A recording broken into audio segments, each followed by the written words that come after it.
कि वक्त ठहर जाए, अभी थोड़ा सा सब्र कर ले, मेरे टूटने से पहले जरा मुझको बाहों में भर ले। दोस्तों, जिस दिन कर्ण अर्जुन को मार सकता था, उसी दिन धरती ने उसका रथ क्यों निगल लिया? क्या यह सिर्फ एक संयोग था या किसी ब्राह्मण का ऐसा श्राप जो पूरे महाभारत का परिणाम बदल दिया? क्या वाकई धरती भी कर्ण के खिलाफ थी? महाभारत का 16वां दिन समाप्त हो चुका था। रथों की ध्वनि मंद पड़ गई थी, शंख और नगाड़ों का शोर थम गया था, परंतु एक हृदय अभी भी धधक रहा था, दुर्योधन का। विजय लगभग उसके चरणों में थी, पर अंतिम क्षण में हाथ से फिसल गई। कारण था कर्ण। दुर्योधन क्रोध से कांप रहा था। उसने कर्ण से तीव्र शब्दों में कहा, मैं इस धर्म क्षेत्र कुरुक्षेत्र को नहीं जानता, मैं केवल युद्ध जीतना चाहता हूँ। और जब जीत तेरे हाथों में थी तो तूने उसे अपने हाथों से क्यों गिरा दिया?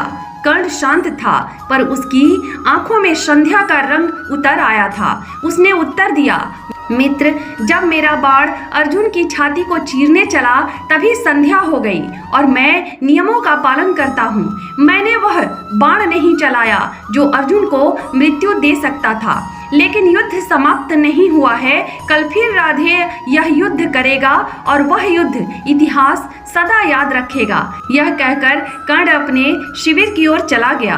रात्रि हो चुकी थी, सारे शिविर में सन्नाटा था, परंतु कर्ण के हृदय में एक तूफान चल रहा था। वह अपने उस अतीत को याद कर रहा था जिसे वह कितना भी चाह कर मिटा नहीं पाया। एक स्वप्न में वह दृश्य फिर सामने आया, जब एक ब्राह्मण अपने गाय के बछड़े की मृत्यु पर विलाप करता हुआ उसके पास आया था। उस दिन अनजाने में कर्ण के रथ के नीचे ब्राह्मण की गाय का बछड़ा कुचल गया था। क्रोधित ब्राह्मण ने कहा, तू तो दानवीर है, क्या मेरे मृत बछड़े को जीवन दान दे सकता है? मेरी गाय अपने बछड़े के लिए रो रही है, क्या उसके आंसुओं की पीड़ा तू समझ सकता है? कर्ण ने क्षमा मांगी, पर ब्राह्मण का हृदय नहीं पिघला। उसने श्राप दे दिया, जिस रथ पर चढ़कर तू इस ब्राह्मण और उसके बछड़े से ऊंचा हो गया है, वही रथ एक दिन तुझे धोखा देगा। युद्ध के सबसे निर्णायक क्षण में भूमि तेरे रथ के पहिए को निगल जाएगी और तू असहाय होकर रह जाएगा। कर्ण उस स्वप्न में श्राप से मुक्ति की प्रार्थना करता रहा। तभी एक सैनिक आया और सूचना दी, प्रधान सेनापति को महारानी गांधारी ने बुलाया है। कर्ण गांधारी के शिविर में पहुंचा। गांधारी चुपचाप एक कोने में खड़ी थी, जैसे किसी तूफान से पहले की निस्तब्धता। कर्ण ने उन्हें प्रणाम किया। गांधारी ने कहा, मैं केवल महारानी नहीं हूँ कर्ण, मैं दुर्योधन की माता भी हूँ, इसलिए आज तुम्हें पुत्र कहने का अधिकार रखती हूँ। कर्ण ने विनम्रता से उत्तर दिया, महारानी, आप हस्तिनापुर की राजमाता हैं। यदि मैं दुर्योधन का मित्र न भी होता तब भी आपको मुझे पुत्र कहने का अधिकार था। गांधारी ने उसे आशीर्वाद दिया, आयुष्मान भवा पुत्र। इस पर कर्ण ने एक करुण व्यंग किया, इस आशीर्वाद का क्या मूल्य है माता? आपने यही आशीर्वाद दुशासन को भी दिया होगा, वह आज नहीं रहा। गांधारी की आंखें भर आई, बोली, पुत्र, मेरा दुर्योधन अब रणभूमि में अकेला पड़ गया है। वह क्रोधी है, जिद्दी है। यदि वह तुमसे कुछ कटु बोले तो उसकी बात का बुरा मत मानना, उसका साथ मत छोड़ना। कर्ण ने गांधारी की आंखों में देखते हुए कहा, माता, धूप सूर्य को त्याग सकती है, हिम हिमालय को छोड़ सकता है, पर राधे दुर्योधन को कभी नहीं छोड़ेगा। जब तक मैं जीवित हूँ, दुर्योधन के सभी मार्ग मेरी निष्ठा से बंद है, परंतु मेरे बाद क्या होगा यह मैं नहीं कह सकता। गांधारी घबराई। उसने पूछा, पुत्र, तुम इस प्रकार वीर गति की बात क्यों कर रहे हो? कर्ण ने गंभीर स्वर में कहा, माता, क्योंकि आज अर्जुन से मेरा अंतिम युद्ध है। आज या तो अर्जुन बचेगा या फिर यह सूत पुत्र।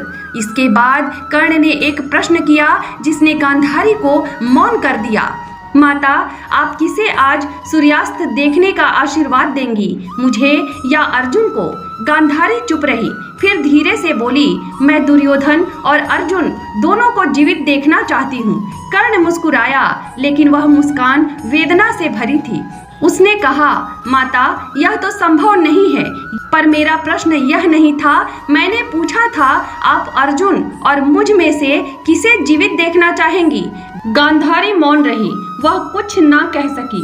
कर्ण ने प्रणाम किया और रणभूमि की ओर चल पड़ा। उस दिन गांधारी का मौन उसकी मौन स्वीकृति बन गया। उसने अर्जुन को चुना क्योंकि वह अपना था, भले ही शत्रु क्यों ना हो। कर्ण बार बार यही पूछता रहा, क्या मैं भी कभी आपका अपना बन सका माता? पर उत्तर कभी नहीं मिला। कुरुक्षेत्र की धूल उस दिन कुछ और भारी थी। हर कण में मृत्यु का भार था, हर श्वास में असंख्य आत्माओं की चीखें गूंज रही थी। महाभारत का 16वां दिन समाप्त हो चुका था। वह दिन जब विजय का सेहरा किसी के भी मस्तक बंध सकता था, पर नियति ने उसे टाल दिया। संध्या का सूर्य जब अस्तांचल की ओर झुका, उस क्षण अर्जुन और कर्ण आमने सामने थे। रणभूमि में आकाश तक तीरों से भरा हुआ था। धरती कांप रही थी और देवता भी सांस रोके बैठे थे। कर्ण का दिव्य बाण, वह बाण जो देवताओं से भी नहीं टलता, अर्जुन की छाती की ओर बढ़ रहा था और तभी संध्या का शंखनाद हुआ। धर्म कहता है सूर्यास्त के बाद युद्ध नहीं होता। कर्ण ने वह बाण रोक लिया, अर्जुन का जीवन बच गया। रणभूमि शांत हुई, परंतु दुर्योधन के हृदय में तूफान उमड़ पड़ा। रात्रि का समय था, चंद्रमा भी आज भयभीत था, जैसे मानता हो कि कल की सुबह किसी का अंत लिखने वाली है।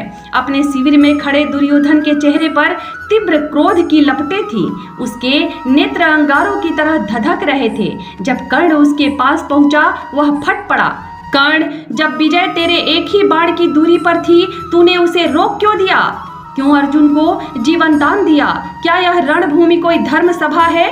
मैं यह नहीं जानता कि धर्म क्या है, अधर्म क्या है। मैं जानता हूँ केवल एक बात, इस युद्ध को जीतना है, इस कुरुक्षेत्र को जीतना है, इस सिंहासन को पाना है। कर्ण ने सिर झुका लिया। उसकी आवाज धीमी थी पर स्थिर और दृढ़। मित्र, मैं सूर्य पुत्र हूँ, राधेय हूँ। मेरी आत्मा मेरा शस्त्र है। जब संध्या हो गई तब मेरा धर्म मुझे अर्जुन का वध करने से रोकता है। परंतु सुनो दुर्योधन, आज की संध्या भले ही समाप्त हो गई, पर कल की भोर मेरा नया जन्म होगा। कल जब सूर्य फिर उगेगा, तब राधेय का बाण भी उगेगा और वह बाण इतिहास को बदल देगा।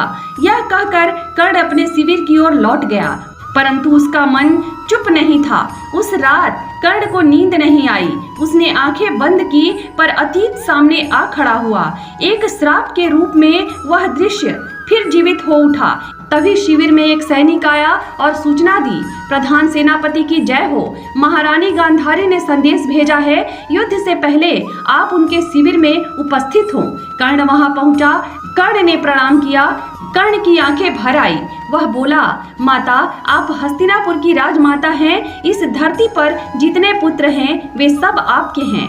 भले ही मैं सूत पुत्र हूँ, परंतु आपका पुत्र कहलाना मेरे लिए गर्व है। कर्ण ने गांधारी के चरण छुए। माता, मैं जीतने नहीं जा रहा हूँ, मैं ऋण चुकाने जा रहा हूँ। और वह चला गया। जैसे सूर्य अस्त होने से पहले अपनी पूरी रोशनी दे जाता है, कर्ण मारा गया, लेकिन वह कभी पराजित नहीं हुआ, क्योंकि पराजित शरीर की होती है, महान आत्मा की नहीं। दोस्तों, अब सवाल आपसे है, क्या कर्ण का निर्णय सही था? क्या मित्रता धर्म से ऊपर हो सकती है? कमेंट में जरूर बताइए।